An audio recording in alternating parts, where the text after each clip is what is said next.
एक शासन न्यूज महाराष्ट्र बातमीचा इम्पॅक्ट। अखेर वडूज येथील तो धोकादायक येरळा नदीच्या पुलावर खड्डे बुजवण्याचे काम सुरू।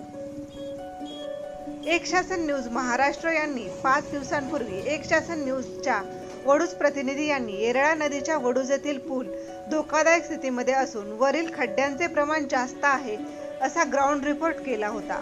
त्यानंतर प्रशासनाने 5 दिवसानंतर खड्डे भरण्यास सुरुवात केली आहे।